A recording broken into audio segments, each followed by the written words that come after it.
Hi అండి అందరికీ. ఇవాళ సంకటహార చతుర్థి పూజ ఉందని మార్నింగ్ వీడియోలో చెప్పాను కదండి.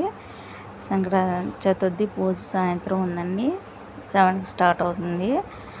అయితే పూజ కోసం ప్రసాదాలు రెడీ చేయడానికండి ఇక్కడ ఫస్ట్ క్షీరన్నానికి బెల్లము, జీడిపప్పు, కిస్మిస్, పాలు, బియ్యం ఇవన్నీ రెడీ చేసి పెట్టుకున్నానండి. అలాగే శనగలు కూడా ప్రసాదం చేస్తున్నాను. వాటికి తాలింపుకి కావాల్సిన పదార్థాలు అన్నీ రెడీ చేసి పెట్టుకున్నానండి. జీలకర్ర, ఆవాలు, కరివేపాకు, ఎండుమిర్చి, మినపప్పు ఇవన్నీ తాలింపుకండి. క్షీరన్నం అయితే స్టార్ట్ చేస్తానండి. పాలు వేసాను. పక్కన పొయ్యి మీద శనగలు ఉడుకుతున్నాయి. ఈ పొయ్యి మీద పాలు మరుగుతున్నాయండి. ఇప్పుడైతే బియ్యం వేసుకుంటున్నాను.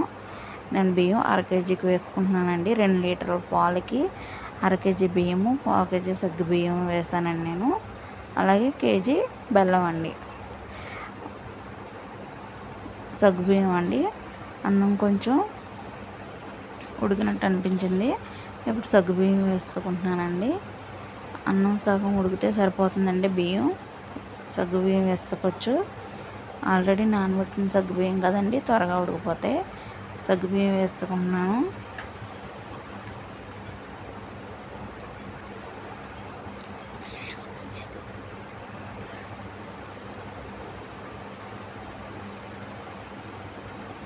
సగ్గు బాగా కలపాలండి, లేదంటే ఉండలు పట్టేస్తుంది క్షీరన్నం. ఇది గుడి దగ్గరికి ప్రసాదం కదండి, కొంచెం ఎక్కువ మొత్తంలోనే చేసుకుంటున్నాను. అంటే నలుగురికి పెట్టుకునేది కదండి.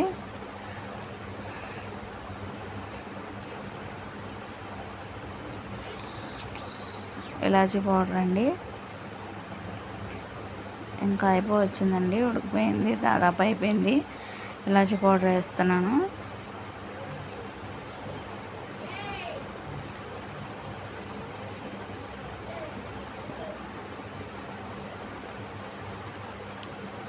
దగ్గర పడిపోయిందండి, మెత్తగా ఉడికిపోయింది. దించేసుకున్నానండి. పొయ్యి మీద ఉండగా బెల్లం వేయకూడదు కదండి, దించేసుకున్నాను. కేజీ బెల్లం తురుము పెట్టుకున్నాను కదండి ఆల్రెడీ. కేజీ బెల్లం పట్టేసిందండి నాకు. బెల్లం మొత్తం వేసేసి కలపానండి. బెల్లం వేసిన తర్వాత ఇంకొంచెం కలరు బాగుంటుంది. కొంచెం దాన్ని ఏమంటారు, కొంచెం పలచగా తయారవుతుంది అన్నమాట. ఇప్పుడు కిస్మిస్, జీడిపప్పు కూడా వేసి వేయించేసుకుంటున్నానండి నేతిలో క్షీరన్నానికి.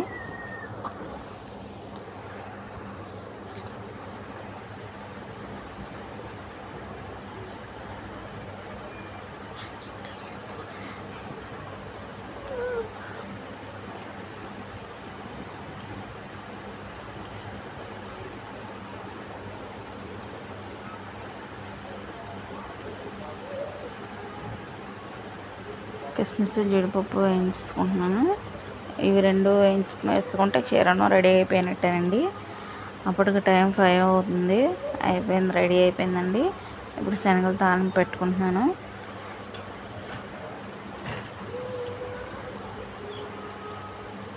ఫస్ట్ మినపప్పు అయితే వేసుకుంటున్నానండి.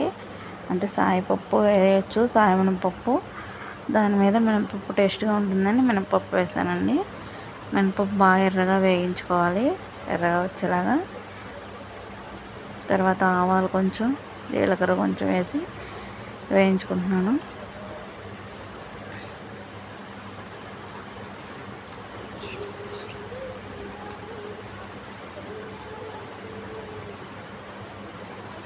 ఎర్రగా వేగిపోయిన తర్వాత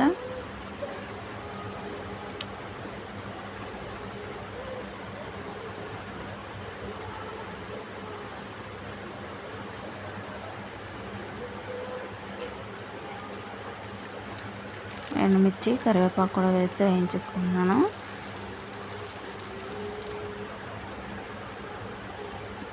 కొంచెం కారం కూడా వేసానండి. వేసి శనగల్లో కలిపేసాను. ఆల్రెడీ శనగలు ఉప్పు వేసి ఉడకబెట్టేసుకున్నాను కాబట్టి ఉప్పు వేయనవసరం లేదండి. ఈ 2 ప్రసాదాలు అయితే రెడీ అయిపోయినాయండి. అలాగే పూజకు కావాల్సిన సామాగ్రి కూడా రెడీ చేసేసుకున్నాను. అప్పటికి టైం 6 అయిపోతుంది.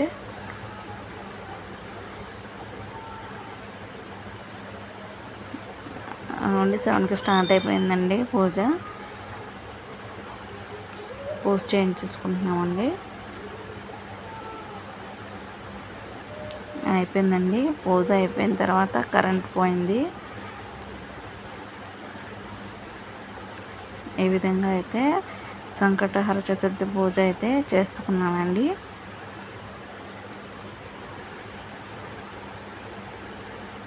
పూజ అయిన తర్వాత పంతులు గారు తాంబూలం తీసుకుని వెళ్ళిపోయారండి. ఆ తర్వాత మనం ప్రసాదాలను పిల్లలకి పెద్దవాళ్ళకి పంచుకుంటాము.